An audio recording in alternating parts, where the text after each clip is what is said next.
Ысык Көл облысында жайгашкан билим берүү мекемелеринде, бала бакчаларда жана коомдук жайларда видео көзөмөл системалары орнотулууда. Заманбап камералар кадимки видео байкоо жабдууларынан айырмаланып, 360 градуска айланып, 28 жолу чоңойтуп, кичирейте турган зум менен камсыздалган. Айрым камералар жүз таануу функциясы менен да жабдылган. Бул жаңы технологиялар реалдуу убакыт режиминде маалыматтарды Ички иштер министрлигине жана Ысык Көл облустук милициясынын башкаруу борборлорунун системасына жөнөтүп турат. Долбоордун башка максаты коомдук тартипти сактоо, балдар жана жаштар үчүн коопсуз чөйрө түзүү жана кылмыштуулуктун алдын алуу. Бул аракеттер аймактагы коопсуздукту жогорулатып, тургундардын бейпилдигин камсыз кылууга багытталган.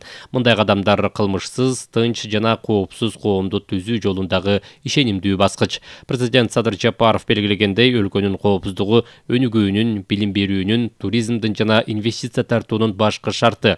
Ошондуктан бул демилге заманбап Кыргызстанды курууга болгон аракеттин бир бөлүгү болуп саналат.